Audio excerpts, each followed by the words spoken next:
Welcome to Unboxing Logistics. I'm your host, Lori Boyer of EasyPost, and today is going to be a really fun episode. So grab a coffee, grab a tea, whatever your pick is, because we are going to be talking peak season, all of the fun things that happen during peak, the challenging things, and I have brought in just an incredible partner of EasyPost, Glenn Gooding from iDrive, and he's going to share all the ins and outs of peak season. So, Glenn, will you introduce yourself to our community and tell them a little bit about you and about iDrive? So, Lori, thank you so much for the time. I'm really looking forward to our chat. Again, my name is Glenn Gooding. I'm the president of iDrive Logistics.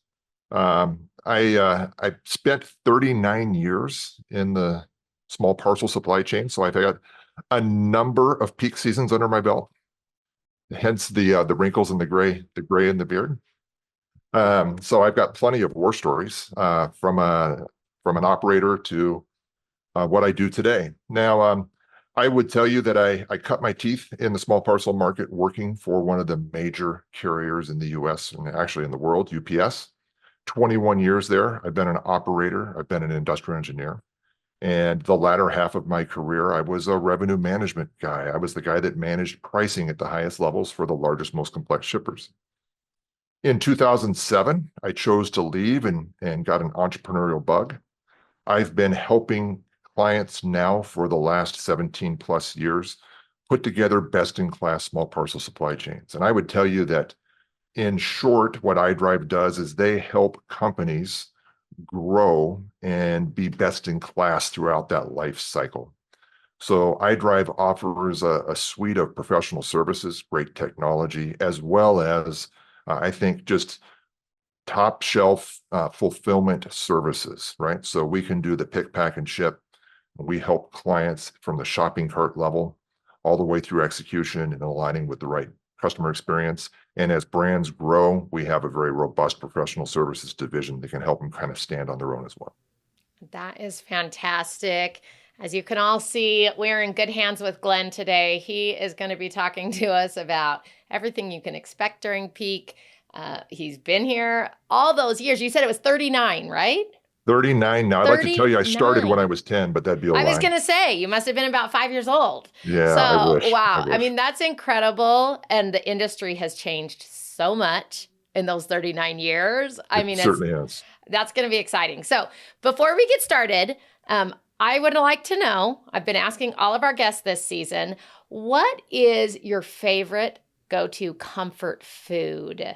So let's say that you're stressed out, something crazy happened during peak. What would make Glenn just feel you a little more comfortable? Sure. You know, in peak season, I equate a little cooler temperatures. So if I had to go to my go-to comfort food, it would be a grilled cheese sandwich with tomato basil soup. Oh, you and my husband would get along. I think that is his go-to as well, even the tomato soup with it. So that does sound yummy. That is perfect. Okay, so before we even start, I love to be able to have our guests, if they're listening, be able to kind of leave today's show with one or two thoughts that you want to make sure they do remember. Out of all the great things you're going to say, do you have one or two kind of takeaways that you want people to remember around peak season? Certainly. I would say the first takeaway for peak season would be you can't plan enough, right? And what I'm going to attempt to do for the audience today is maybe expand their thinking around what planning might look like, right? So if we were to look back when I was an operator, you could say planning is all around planning your operation. I think in today's world where brands are reliant on third-party providers like fulfillment houses, like iDrive Fulfillment, or technology or their online presence, I think planning goes much, much deeper, much more comprehensive. Interesting. So, okay, I am going to be interested to grill you a little bit about that. Anything else that you'd want them to remember? Nope. I think I'm set there. If I can pass along any other nuggets, great. The pun was not lost on me on grilling me and a grilled cheese sandwich. I know, exactly. Yes. I think that you've got my mind thinking about food already. So, yeah. Okay, so let's kind of set the stage. Peak season, we know, huge time for everybody in this industry, whether you're e-com, whether you're fulfillment, technology, SaaS, everything. Um, how does peak season look for iDrive Logistics? Give us a little bit of a background. Some companies have 4 peak seasons a year. Some, what is peak season? How would you define it for you? You bet. So we have a very, let's say, a very broad base of clients, and some of those have peak seasons that don't align with the traditional peak season. However, I think for the purposes of what we're talking about here, we're talking about fourth quarter holiday shopping and shipping activity, right? The consumer activity. Absolutely. So, peak season at iDrive is a real busy time for us. One is we want to make sure that we're being the very best partner we can for each one of our brands that we're servicing, whether it be demand forecasting, the desired client experience, CX, as I would call it, ensuring that their shopping carts and what's being posited in that shopping cart aligns with the desired CX. You'd be surprised how much misalignment is out there in space. Interesting. And then also really ensuring we have the right diverse shipping options for our clients out there, and making sure that we're really on the same page with regard to what those business rules are and how we're going to execute on those things, so that we have that done. And always being prepared for kind of the unexpected, Lori.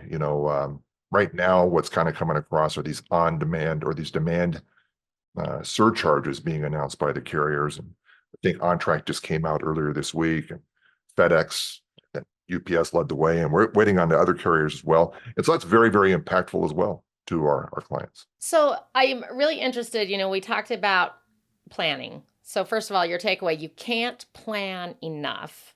Can you give me kind of an overview? What does planning look like for you? And what has it looked like throughout your career?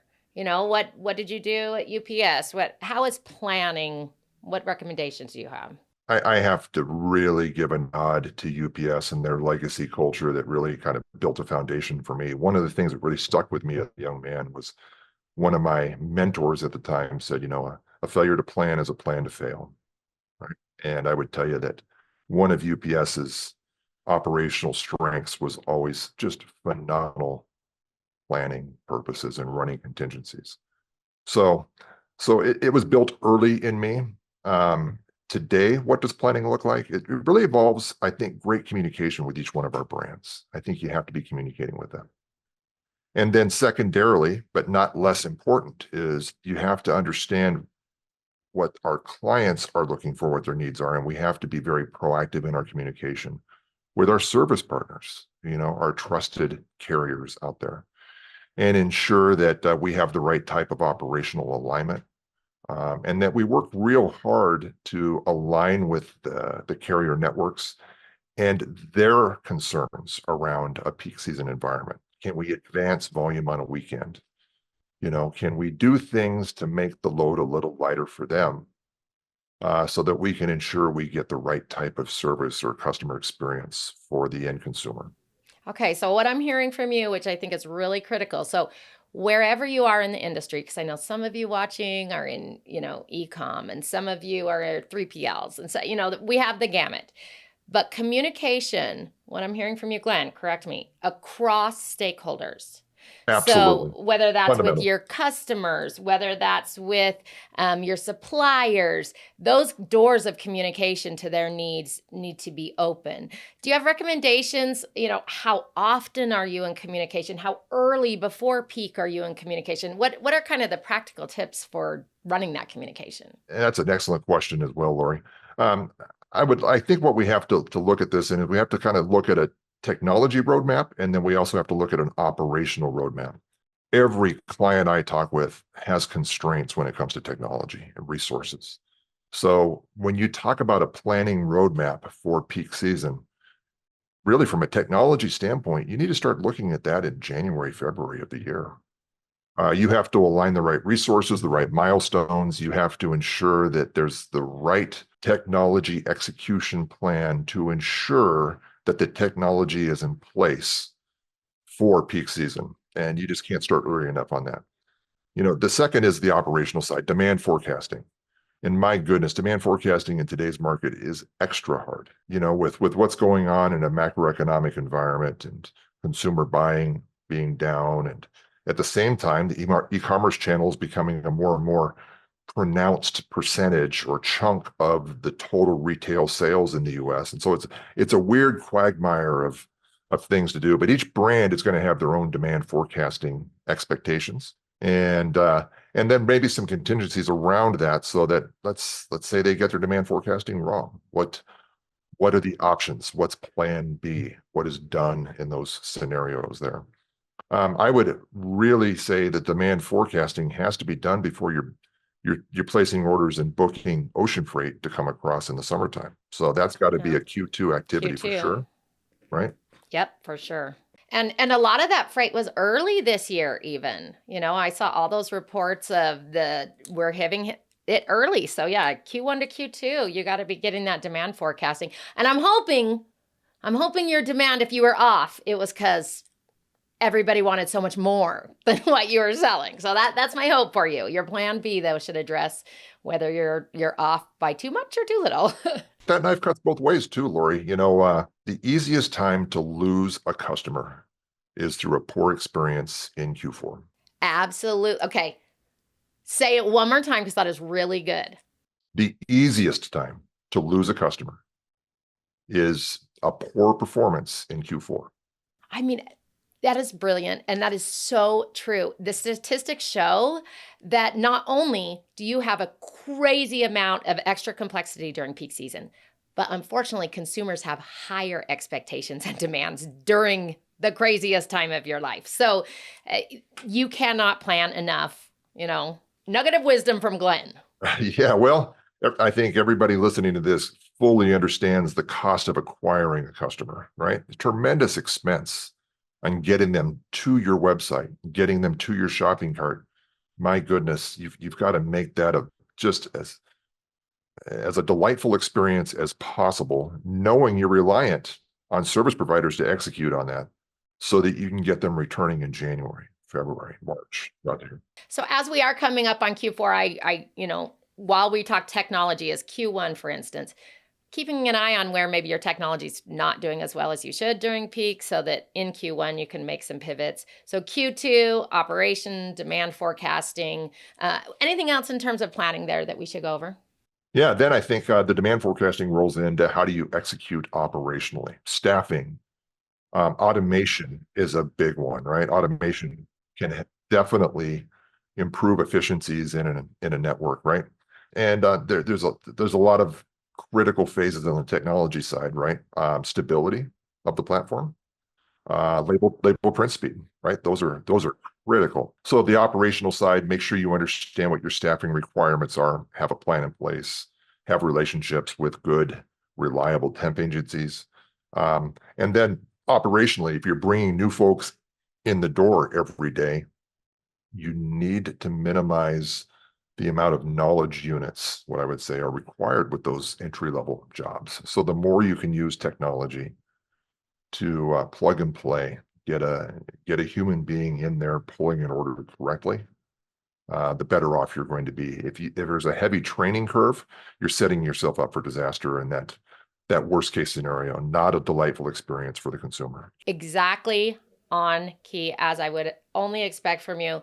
Minimize the knowledge level that needs to come out. I mean, you never know when some horrible flu is going to hit your staff, when, the labor challenges are so difficult. So automating, but also making sure your processes aren't too complex. I talked to somebody recently who said that they even just have some little videos they shoot, nothing professional, but on their phone, where going over processes so people can learn from each other.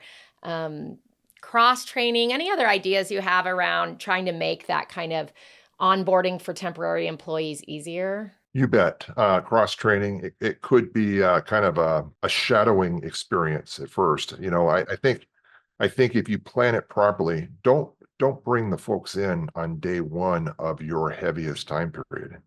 Plan a runway for them to get on board, see them show up again, make the first couple days as enjoyable as possible, get them to potentially get a relationship. Yeah. Have a mentor, have a sponsor, have a big brother or a big sister, or however you want to name it, right? That's a fun idea. I love that idea of connecting them with a mentor and creating those relationships. This industry is big on relationships, and that goes all the way from our carrier relationships all the way down to relationships within our own company. So For sure. smart. Okay, so what do you feel like are some of the biggest challenges you've faced, either iDrive over your career, um, during peak season, that you can share with us? I'd say the biggest challenges are always things that you really haven't planned for, right? Demand forecasting is off. You were planning on 30,000 units going out, and my goodness, there's a 60,000 piece demand, right? And now you're backlogged. Those can be epic disasters, right? Again, it goes back to a less than delightful experience, and the snowball will begin to roll at that point. So those are the memory. Those are the things that burn into my memory. So what do you do if you were planning for 30,000 and 60,000 comes in? Man, it's time for everybody on that brand to roll up their sleeves and get out there and chip in. And you have to have a quarterback as well. Too many chefs can spoil the soup, right? So if you get a bunch of folks like me with their lofty titles out there, each one of us wants to tell people to do it. If we're not Yeah. if we're not reading off the same sheet of music, you're going to create more chaos, right? So it's a time to really kind of start prioritizing.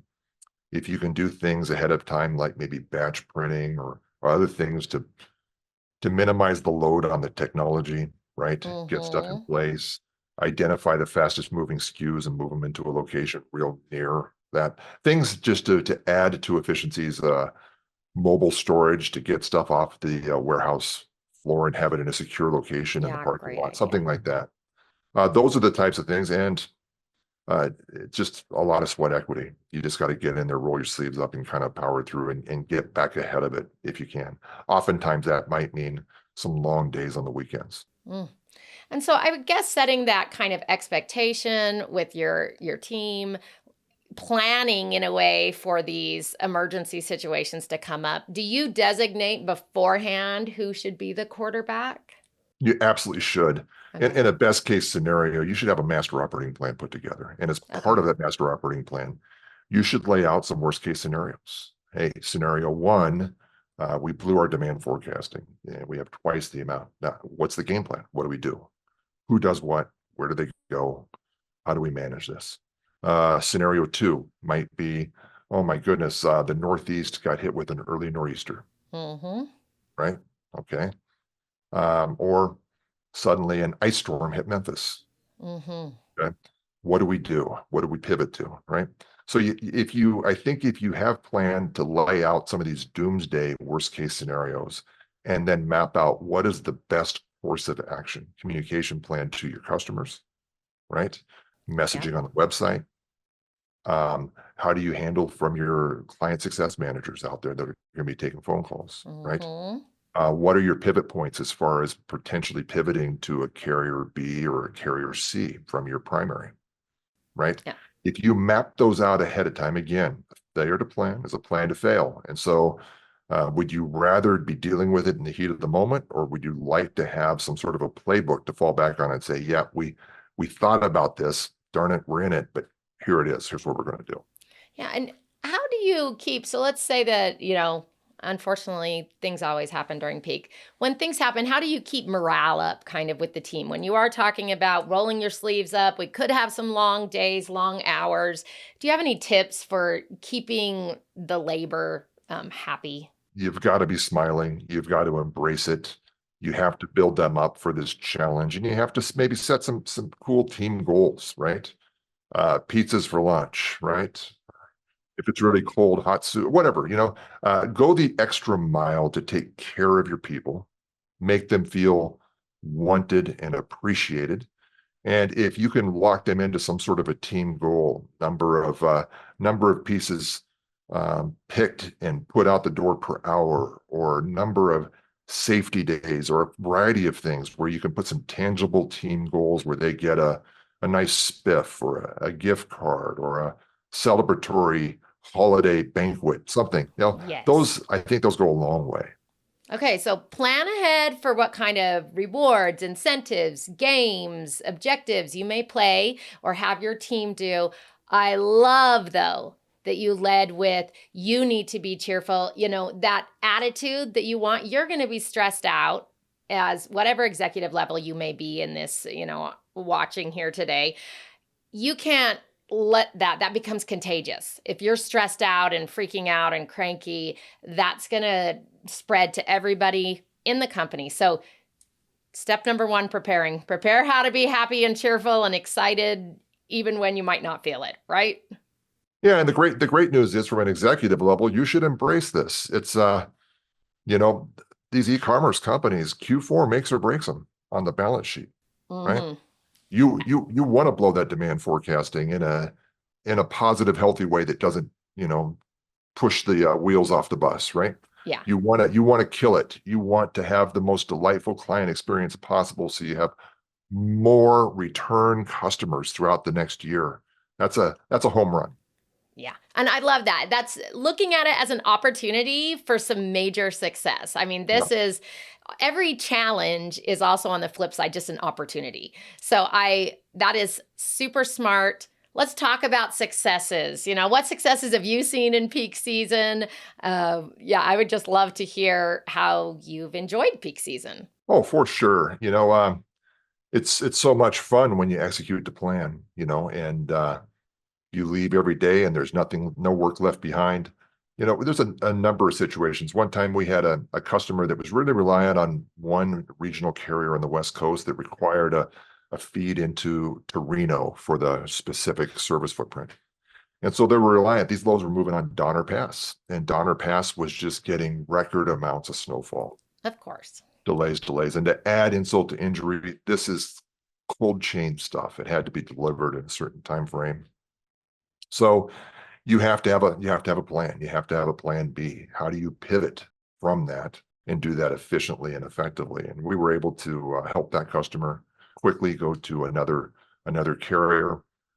It wasn't perfect, but boy, we staved off like an uncontrollable issue. It's no fault of the regional carrier. It's just those force majeure issues out there. Um, Other great success, last year was super successful at iDrive fulfillment. Our tech team did a lot of work to stabilize our TMS platform. And we had zero shutdowns last peak season. That's And so amazing. that was a massive win. Yeah. Massive win. It built up great confidence with our operators as well. And it just equates to a very successful execution. It just reminds me, Glenn, every hero story has challenges. Nobody's interested in a story where, oh, we did great, but there were no problems or challenges or hiccups. There was no massive snowstorm over Donner's Pass.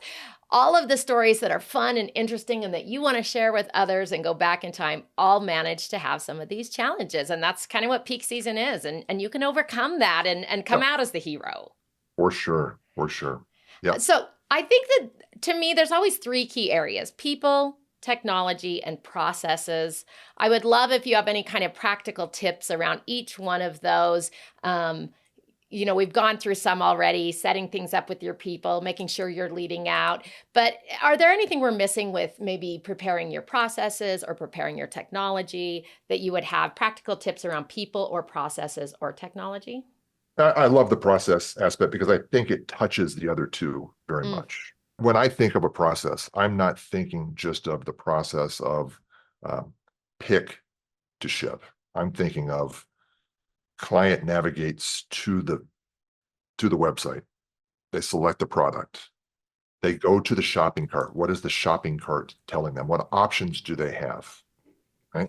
yes. What kind of experience occurs after the order is placed? Advanced shipping notices or communications through the life cycle of that order so the client knows exactly where it's at. That process, right?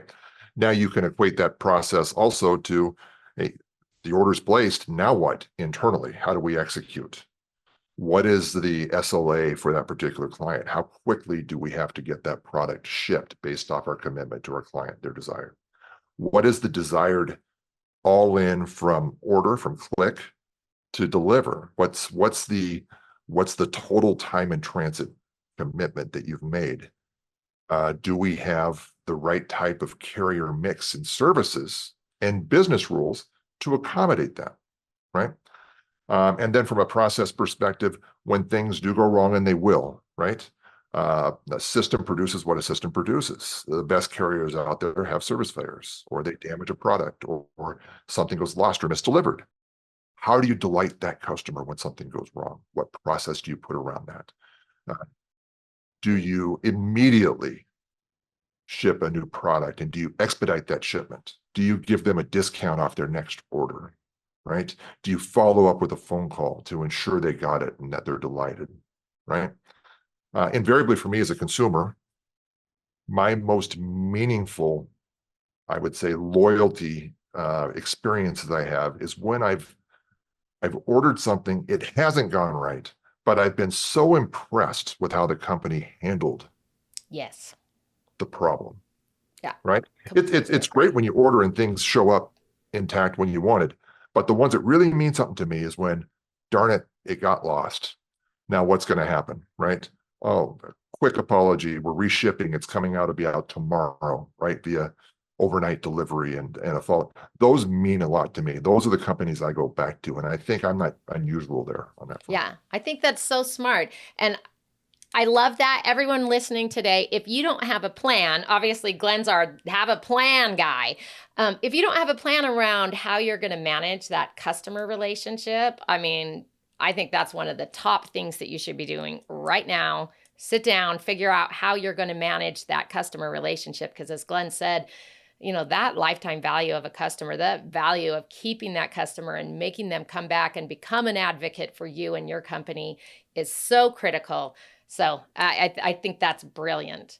Okay, do you have any predictions, Glenn, for 2024's peak season? You think we're gonna have a good one? Is it gonna be crazy? You're just looking into your forecasting. This is called Glenn forecasting. Yeah, I'm hoping these comments age well, Lori. We'll see. I know, we'll see, huh? I would say that from a peak season experience this year, I think you're going to have more capacity in the carrier networks than we've seen in more recent peak seasons. We're coming off of a COVID hangover, of course, right? We also have a real downturn in macroeconomic events that's driving consumer behavior. So I think from a carrier reliability perspective, I think we're going to have just a fantastic peak season. Now, the counter to that is I also think it's going to be the most expensive peak season ever. Interesting. So all of these carriers are they're looking for volume. They're looking for business. They're short on revenue projections with the investing community. So what I'm seeing out there is, changing fuel surcharges, imposing demand surcharges in a more unique fashion now that affect everyone going out the door. And so I think it's going to be a real challenge for brands to look at their subsidized shipping programs they have today and ensure that they stay profitable throughout peak season as a lot of these things get infused in there. So if I had a prediction, I think it's going to be expensive. And I believe going into 2025, for a lot of reasons, that the days of real aggressive subsidized shipping are going to go by the wayside unless a brand is willing to raise the purchase price of their products. But in today's market with so much competition, that's hard to do. Right. With the macroeconomics going on. So do you have any tips then for keeping costs as low as possible if it does end up being an expensive season?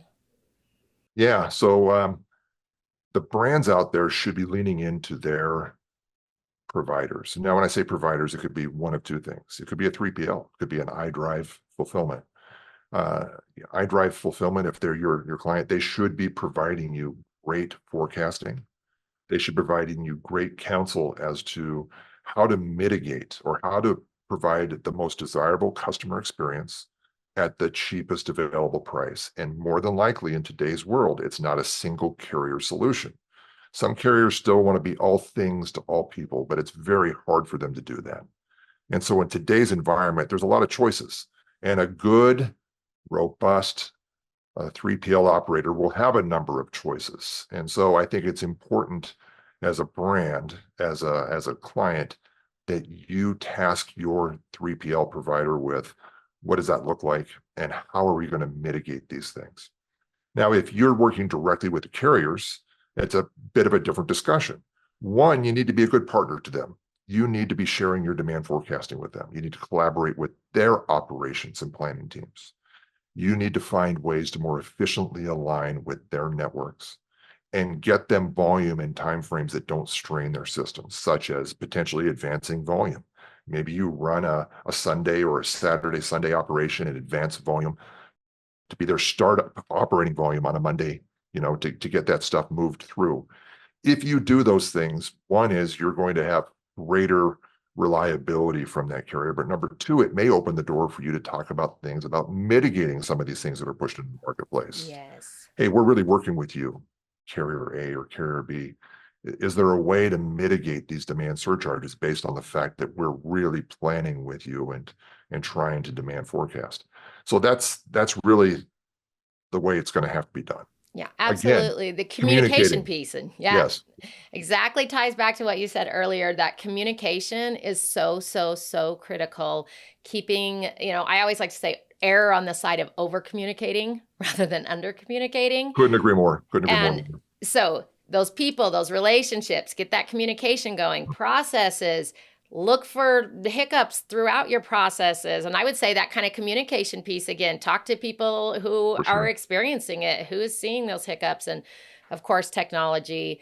I love that you predict, again, that we're going to have kind of a solid season. We do have a lot of carrier capacity. That's fantastic. But yeah, if prices get high, keep that communication open. That's critical. So thank you so much. We're just about out of time, but we have had about, I think I tallied 9,642 nuggets of wisdom from Glenn today. Wow. So yeah, I'm pretty sure that was accurate. Our community can let me know if they had more than that, but take one or two. I always say, pick one or two items, implement those, and then take another item or two. And hopefully we'll all have a fantastic peak season. Glenn, any final words for our viewers? Hey, Lori, I can't thank you enough for this time and this chat. Also, I can't thank EasyPost enough for being just a fantastic partner of iDrive. Yeah, we love working with you. And I'd welcome any listener if they want to catch more of me. I put out my own podcast called Parcel Perspectives. I'd love to see you out there. And thanks again, Lori. Really appreciate it. And anywhere else they can connect with you, Glenn? Are you on LinkedIn? Or if they want to learn about iDrive, where certainly I have an active LinkedIn presence. You can also go to iDriveLogistics.com.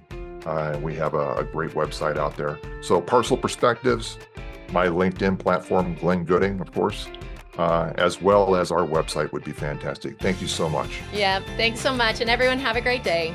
Yeah.